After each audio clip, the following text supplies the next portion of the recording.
होता बाह्य प्रक्रिया भाग 2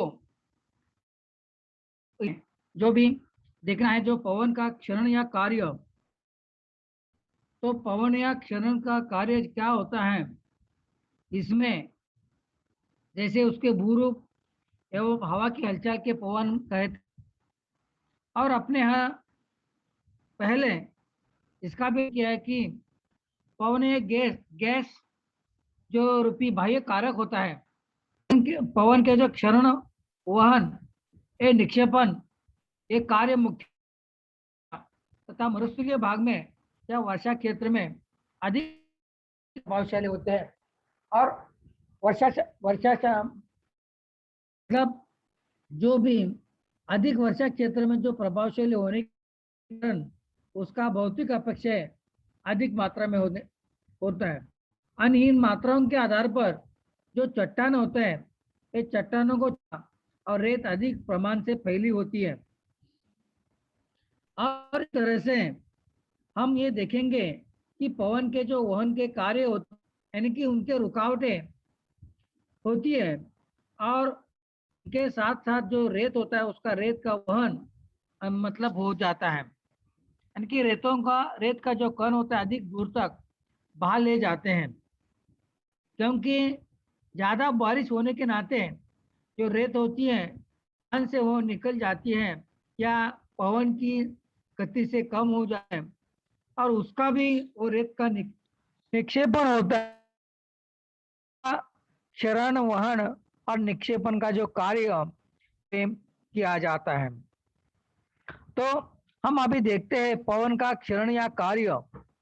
तो पवन का क्षरण या कार्य देखते समय हम पवन के अपने साथ, यानी कि छोटे छोटे आकार के जो रेत होते हैं, एक एक कण या पत्थर जो होते हैं आदि पदार्थ वहां ले जाते हैं।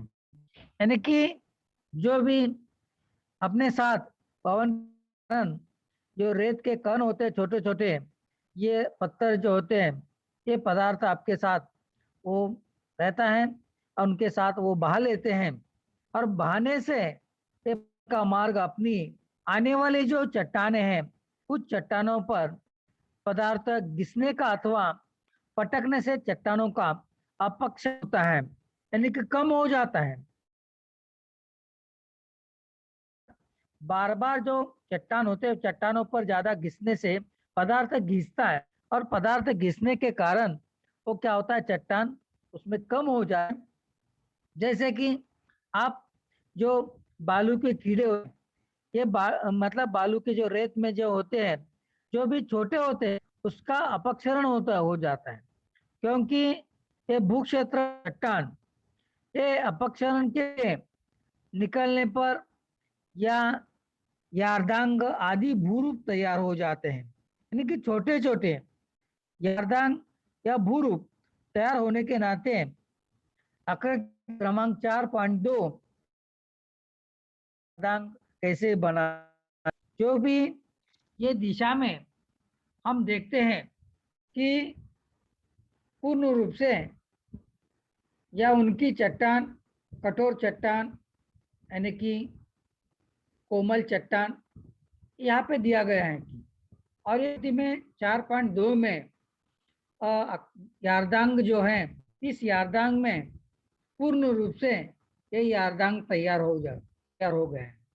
और इस पवन का जो निक्षेपण जो कार्य है, निक्षेपण कार्य यही रूप से तैयार हो गए हैं।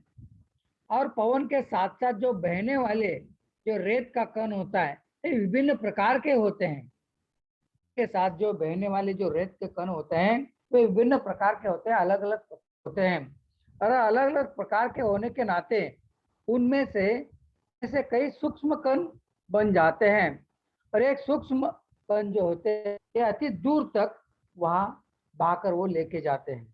यानी कि जैसे पानी है, यानी कि पानी जैसे आप उनको रास्ता मिलता है उधर वो पानी जाता है, उससे ये जो मतलब पत्थर के छोटे छोटे कण होते हैं, सूक्ष्म कण रेत का कण होते हैं, वो बहने के कारण वो दूसरी जगह जाते हैं। और दूसरी जगह जाते ही है कि चट्टानों पर ये पदार्थ घिसने के कारण, पटकने के कारण का अपक्षरण होता है। यानी कि बार बार आप जब घिसोगे, जैसे कि पानी, जब आपने अपने पास या घर में एक पत्थर, तो पत्थर में बार बार आप पानी डालोगे, तो डालने के बाद उसमें से अपक्षरण है, क्योंकि वो कम हो जाता है, मतलब घिसटता है, पकड़ने के कारण उसका अपक्षरण होता है, वो पटकने से उसका अपक्षरण होता है। और उसमें से भूचक्र चट्टान ये भी तैयार हो जाते हैं। जैसे भूचक्र के तैयार, उसमें अपक्षरण हो जाता है, तैयार हो, उसमें अपक्षरण के कारण गड्ढे भी पड़ जाते हैं, गड्ढे हो जाते, यारदांग तैयार हो जाते, बुरुज तैयार हो जाते, क्योंकि ये पवन का एक कार्य होता है, क्षरण का कार्य होता है। पवन, वहन और क्षरण, ये उनका कार्य महत्वपूर्ण यहाँ पे दिया गया है। तो हमने ये देखा है कि 4.2 में जब ये कोमल कठोर चट्टान, इसका भी हम, ये वायु की दिशा में, वायु की दिशा यहाँ पे जा रही है, वायु की दिशा जब जाती है, तब ये जब वायु की दिशा जाने के बाद ये यारदांग तैयार हो जाता है। आकृति 4.2 में यहाँ पे दिया गया है। तो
पवन का, हाँ, ये पवन का जो खनन और क्षरण कार्य जो है, इस पवन और खनन क्षरण कार्य, इस कार्य में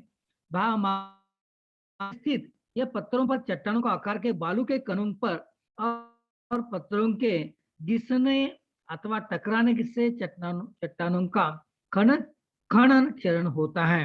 ये मुख्य है, और ये मुख्य रूप, उसका परिणाम भू क्षेत्र या चट्टान अपक्षरण, गड्ढे, यारदांग, भूरूप तैयार होते हैं।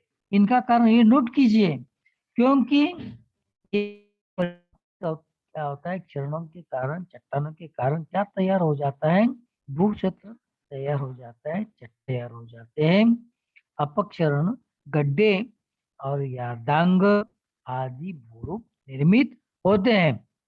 इसी के में हम देखते हैं, तो देखने के बाद ये साथ बहने वाली जो रेत है, ये रेत के सूक्ष्म कण बहुत दूर भागकर ले जाए जाते हैं, और इन कणों की तुलना में बड़े और भारी कण कम दूरी तक भाग ले जाए जाते हैं।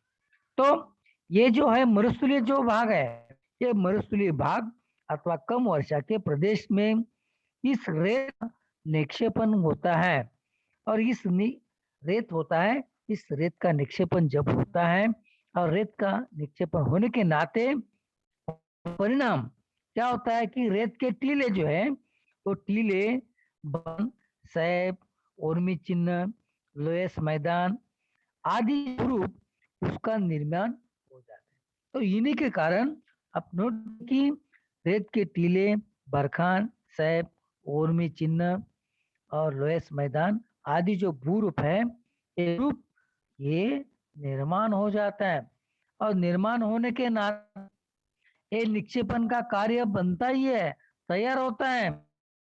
इसी तरह से ये महत्वपूर्ण यहाँ पे दिया गया है। तो जो कि पवन का कार्य, किसी के मतलब पवन का कार्य और भूरूप, ये खनन तथा निक्षेपण कार्य और भूरूप के माध्यम से हो जाता है। और ये अध्ययन में एक घटक महत्वपूर्ण होते हैं। बाह्य प्रक्रिया भाग में ये घटन एकदम महत्वपूर्ण होते हैं।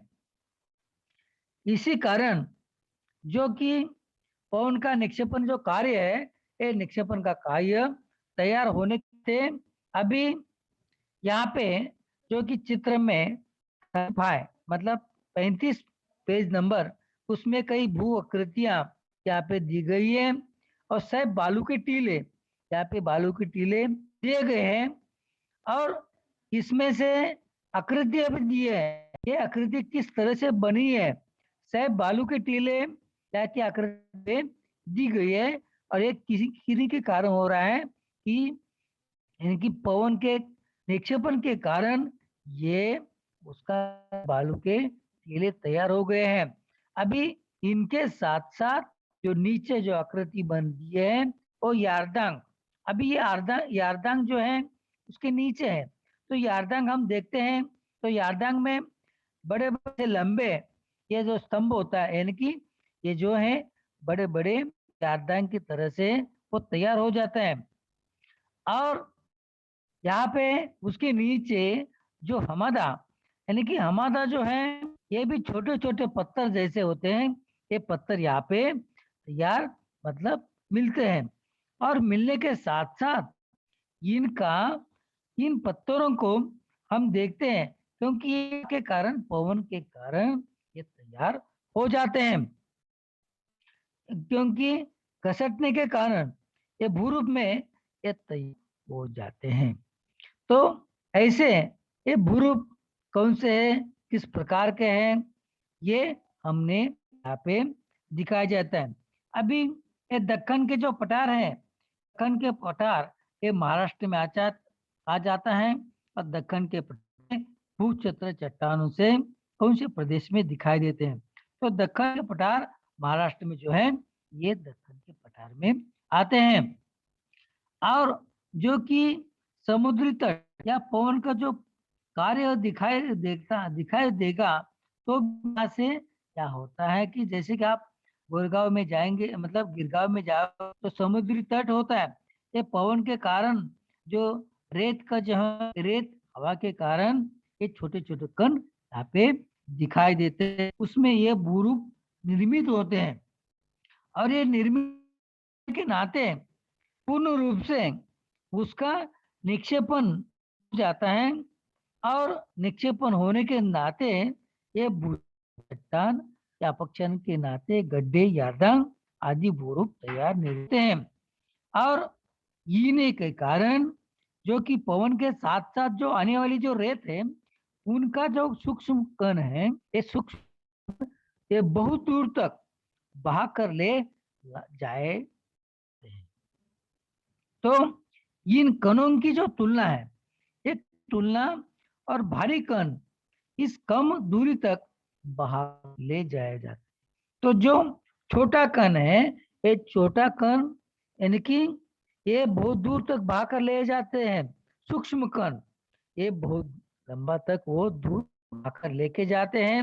और ये कणों की तुलना जो है बड़े और यानी बड़ी और भारी कण यानी कि कण कम दूरी तक बहाए जाए जाते हैं।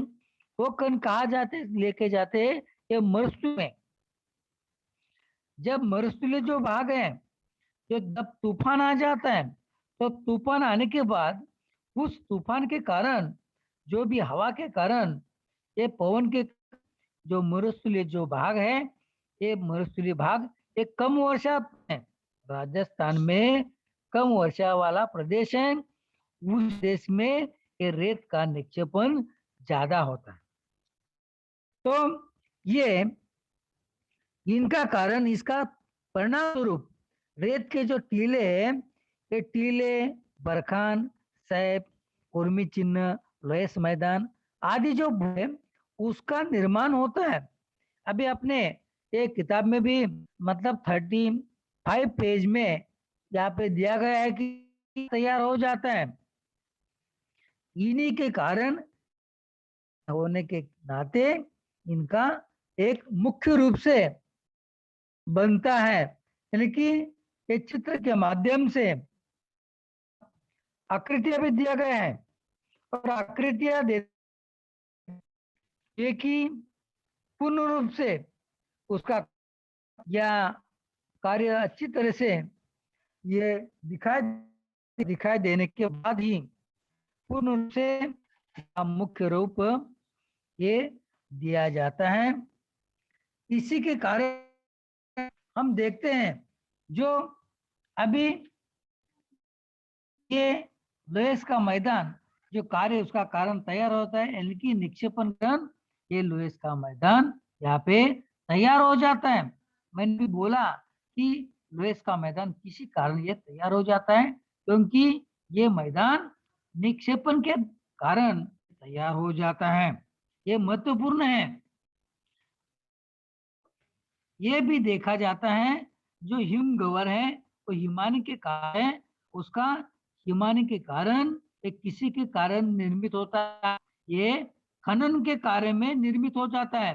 तो खनन के कार्य में हिमगवर जो है ये हिमगवर हिमानी के खनन कार्य के कारण निर्मित होता है। और जो भी यहाँ पे दिया गया है कि ये पूर्ण रूप से जब नदी है, नदी के मुहाने जब आप पाए जाते हैं, उस पाए जाने वाले जो जलोढ़ मिट्टी है, जलोढ़ मिट्टी के त्रिभुजाकार प्रदेश होता है। ये त्रिभुजाकार प्रदेश कैसा होता है? त्रिभुजाकार प्रदेश डेल्टा प्रदेश कहते हैं उसको। त्रिभुजाकार प्रदेश को क्या कहते हैं? डेल्टा कहते हैं। इन्हीं के कारण यहाँ पे पूर्ण रूप से ये डेल्टा प्रदेश उसे है। तो ये देखते हुए भी या या या हमदा या सैब बालू के टीले, इसका चित्र भी आकृति भी आप भूरूप में यहाँ पे दिए गए हैं। तो इन्हीं के कारण हम देखते हैं और देख के कारण जो कि पूर्ण रूप से ये दिया गया है कि निक्षेपण का कार्य, ये कार्य अच्छी तरह से यहाँ पे दिया गया है। और देखते हुए समुद्र लहरों के कार्य और भूरूप, जैसे कि लहरों इन्हीं के कारण भी उसका निक्षेपण का कार्य, ये समुद्र किनारे जो है अभी पेज नंबर 36 उसमें दिया गया है। तो 36 पेज में क्या दिया है कि समुद्री लहरों का कार्य और भूरूप को कैसे दिया गया है कि यहाँ पे आकृति में 4.4 कि समुद्र तटीय भूरूप, यानी कि समुद्री जो किनारा होता है उस के किनारे के बाजू में ये समुद्र की कगार होता है, सबसे ऊंचा है समुद्र की कगार, उसके आगे है समुद्र की कमान और उसके आगे है समुद्री स्तंभ। तो इन्हीं के कारण ये समुद्री लहरों के होता है उस कार्य के उसके भूरूप, ये भूरूप उसमें दिया गया है, यानी कि आकृति 4.4 जो दिया गया है। और देते हुए भी उन्होंने यह कि समुद्र तटीय पर जो भूरूप दिया गया है और इस भूरूप के कारण क्या दिया है कि जो अपना समुद्री जो है लहर के कार्य उसका भूरूप ये कैसे दिया है।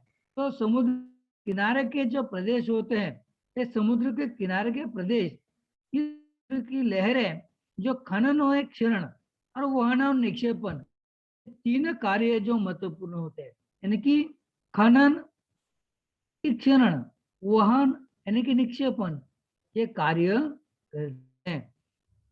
जब अपना ये जब समुद्र पर जब लहरें की जो होते हैं, समुद्र में लहरें आ जाती है या उसका क्षरण होता है, क्षरण वहन और निक्षेपण ये कार्य भी करते हैं। और कार्य करते हुए जब पवन और ज्वार के कारण, पवन और ज्वार भाटा के कारण समुद्र का जो जल है वो जल की हलचल होती है।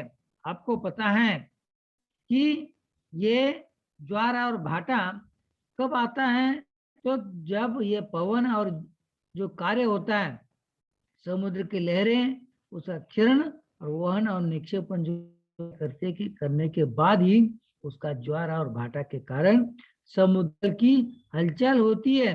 और इसी कारण जब लहरें किनारों की ओर आती है और किनारों की ओर जब आए और ये तटवर्ती चट्टानों पर ये लहरों के आघात हो जाते हैं।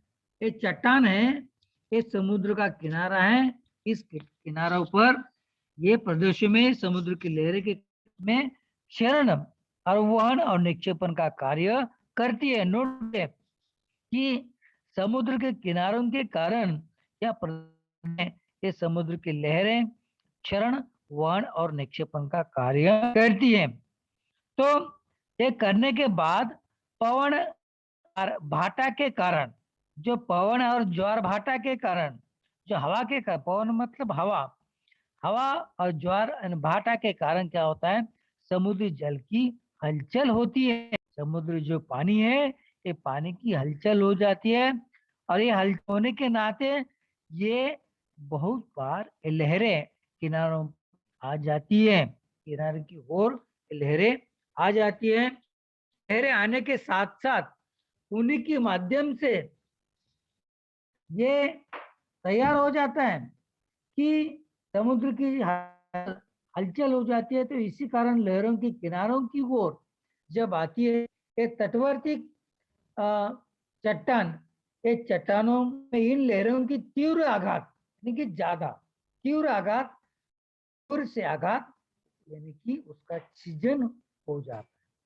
लहरें के कारण जब आप समुद्र में, जैसे कि बारिश के समय आप जाते हैं, बारिश के समय जब जाते हैं तो बारिश के समय ज्यादा बारिश होने के होता है, ज्वार भाट भी आता है, यानी कि जो उसका और ये ज्वार भाटा के कारण समुद्र की जो हलचल होती है, ये हलचल होने के नाते इसी कारण लहरों के किनारों की ओर आती है।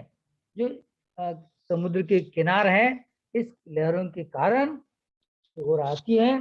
और ये तटवर्ती की चट्टान, ये तटवर्ती में इन लहरों से तीव्र आघात हो जाता है और उसका सीजन आता है।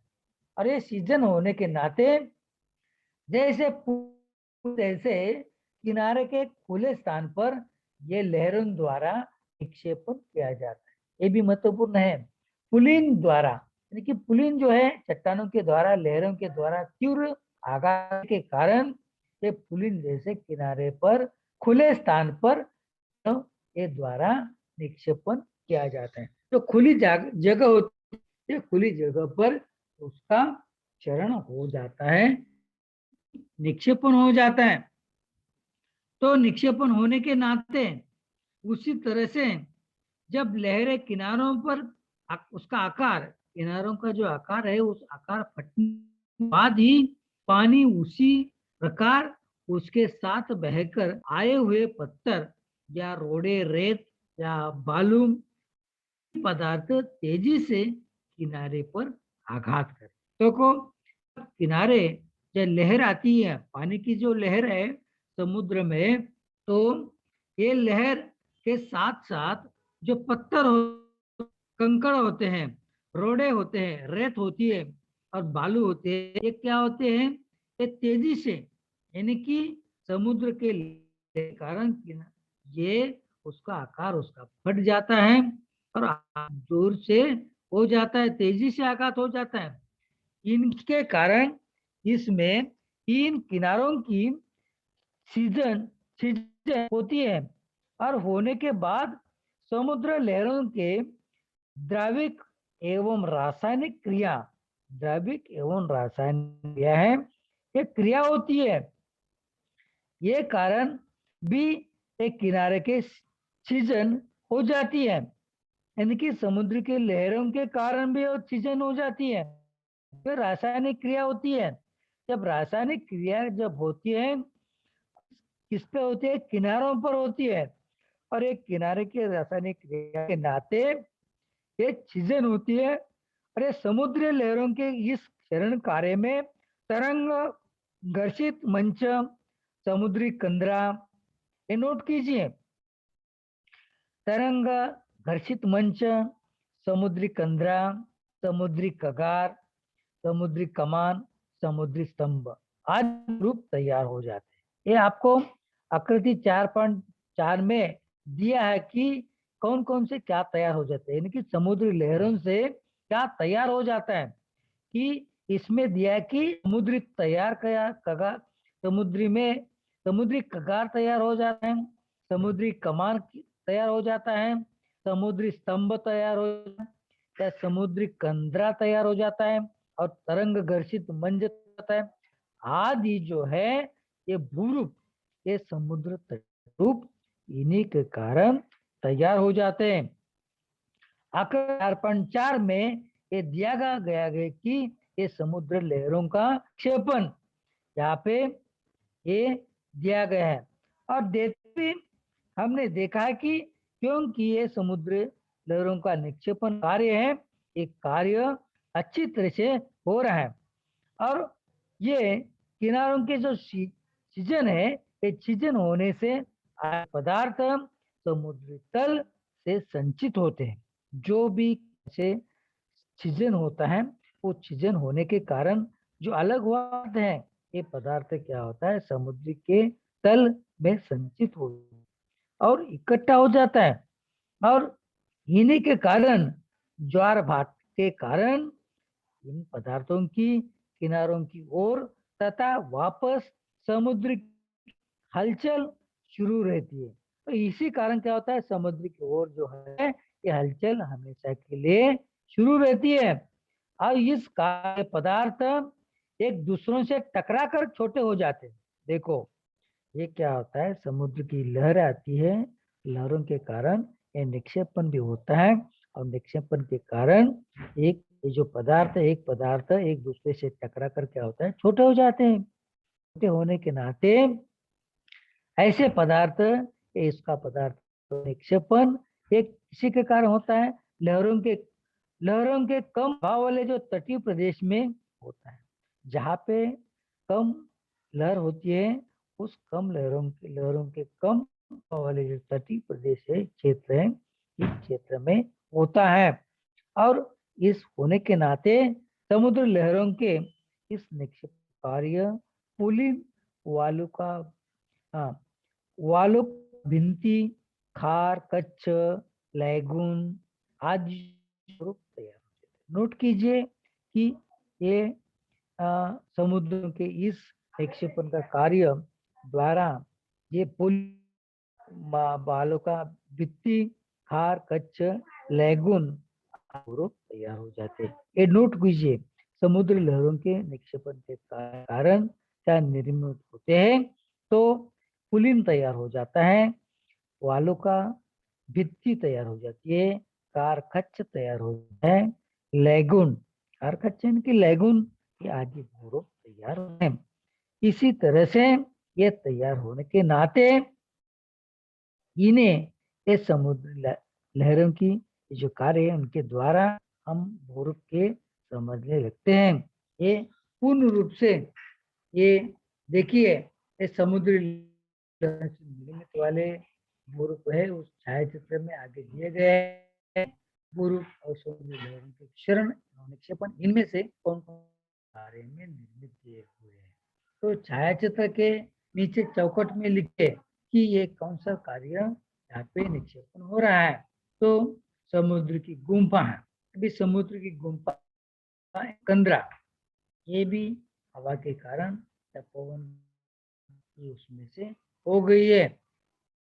तो ऐसे हुए हम ये खारकच्छ लैगून, यानी कि लैगून, ये जो है खारकच्छ, तो ये समुद्र के लहरों के कारण में होता है। लैगून जो है किसी के कारण होता है, तो लहरों के कारण निक्षेपण का कार्य है, इसी के कारण उसमें से होता है। अभी समुद्र की कगार, ये समुद्र की कगार भी उसमें दिया गया है। तो समुद्र की कगार क्या है, समुद्र लहरों की कार्य होता है, ये उसका है, ये उन्हीं के कारण ये समुद्र की कगार यहाँ पे बनती है। देखो बाजू में समुद्र है, और समुद्र के बाजू ये समुद्र की कगार है। बाह्य प्रक्रिया, हाँ, तो बाह्य प्रक्रिया भाग नंबर, इनमें हमने देखा कि ये जो वहन वहन समुद्र का लहरों का निक्षेपण का कार्य, और ये पवन का कार्य, ये पवन का क्षरण का कार्य, और पवन का कार्य एवं भूरूप, ये हमने देखा। उसमें से तय बालू के टीले, यारदांग, ये कैसे यहाँ दिया गया है। तो इन्हीं के कारण ये बरखान चित्र चट्टान ये तैयार किया गया है। ये अपने 34 पेज नंबर दिया गया है, और देने में उन्हीं मतलब इन्हीं के माध्यम से ये अभी हो गया है। तो इसी के कारण समुद्र तटीय भूरूप ऐसे हो गया, ये भी हमने देखा। और समुद्री लहरों के कारण इन्हीं के निक्षेप कार्य भी हमने देखा।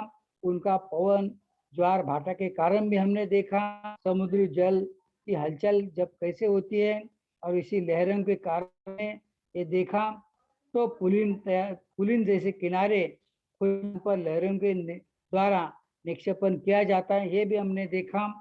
तो ये सारी चीजें जब हम आकृति आपको निकालने के लिए आती है, आकृति 4.4 जब आकृति आप निकालेंगे तो पूर्ण रूप से उस आकृति का ये आपको आकृति निकालने के लिए भी आएगी। तब आप निकालिए, तब आपको इसका 4 नंबर मिल जाएगा। तो ठीक है, ये समुद्र तटीय जो भूरूप है उसका आकृति आप निकालकर अपने ये नोटबुक में रखिए, ताकि आपको मालूम हो जाए कि समुद्र लहरों का जो कार्य है उसके भूरूप कौन कौन से हैं, ये भी आपको पता चलेगा। और इसमें समुद्र लहरों के निक्षेपण का कार्य ये किसमें बना है, इसमें से निक्षेपण का कार्य द्वारा क्या बनता है, पुलिन बनता है, बालू का भित्ति बनती है, कारखच्च बनता है, लैगून बनता है, आदि जो भूरूप है ये भूरूप निर्मित बनते हैं। तो इन्हीं के माध्यम से आपको और दिखाई देता है। और ये भालू का भित्ति, पुलिन, ये सब सारे समुद्री कगार ये यहाँ पे दिया गया है। तो इनमें क्या लिखना है कि उपरोक्त चित्र में ये समुद्र से निर्मित भूरूप पहचानिए, और उसमें से नाम लिखना है। ये नाम आप लिख सकते हैं, जैसे किताब में दिया गया है वो देखकर भी उसमें से लिख सकते हैं। और ये लिखने के कार्य हम यहाँ पे दिया गया है। तो और ये जो है, जो कि अभी पूर्ण जो भूजल है, ये भूजल कार्य और जो भूरूप है, इनमें भी हम देखते हैं। तो भूजल और कार्य क्या है कि वर्षा का जो भूमि है भी रिसा हुआ जल, कुछ जल रिसा होता है, ये भूपटल चट्टानों की दरारों में रिस कर या भूपटल के जो नीचे छिद्र चट्टान होते हैं उसकी परत तक पहुंचता है, और वह उसका संचय हो और रहता भी है। और इसी प्रकार भूपटल के नीचे संचित हुए जल को भूजल कहते हैं। ये भी भूजल का कार्य महत्वपूर्ण है। भूजल किसे कहते हैं, भूजल किस तरह से होता है कि वर्षा के कारण जो भूमि है वो रिसा हुआ जो कुछ जल है भूपटल है, इस भूपटल चट्टानों की दरारों में रिस कर जल के नीचे अछिद्र चट्टानों का परत वो होता है, और इसी के कारण उसका संचय हो जाता है। संचय होने के बाद उस भूपटल के नीचे संचित हुए जल को भूजल कहते हैं। तो ऐसे इस चट्टानों के घुलन खनिज पानी है तो पानी भी घुल जाते हैं, और उनका भूजल के साथ साथ वहन भी होता है, और यही भूजल से वो होने वाला जो है अपक्षरण होता है। तो ये अपक्षरण यहाँ पे दिया गया है। तो ये देखते ही पूर्ण रूप से भूजल का बाष्पीभवन आते उसका भूजल की घुलन क्षमता अधिक मात्रा में घुलनशील होती है, और उस घुलनशील खजनों की जो आपूर्ति है, इस आपूर्ति होने पर उसमें जो घुले हुए खनिजों का निक्षेपण होता है, क्योंकि यह बाष्पीभवन होता है। भूजल का जब बाष्पीभवन होने के नाते उसका भूजल की घुलन क्षमता अधिक मात्रा में घुलनशील खनिजों की आपूर्ति पर भी उसे घुले हुए खनिजों पर उसका निक्षेपण होता है। इसी तरह से इस प्रकार का भूजल ऑक्सीजन वहन और निक्षेपण का कार्य रहता है। तो ये भूजल इस कार्य से या विलय रंध्र चूने के पत्थर वाले इसकी गुम्फा है, अधोमुखी ऊर्ध्वमुखी और लवण आदि भूरूप तैयार। तो इसी प्रकार ये भूजल में कौन से मतलब भूरूप तैयार होते यहाँ पे दिया गया है कि गुम्फा तैयार हो जाती है, विलय रंध्र तैयार हो जाते, लवण स्तंभ भूरूप तैयार हो जाते हैं, ये भूजल उसमें से तैयार हो जाते हैं। तो आपको मालूम है कि महाराष्ट्र में जो चूने के पत्थर है, चूने के पत्थर गुफाएं एवं लवण स्तंभ ये भी यहाँ पे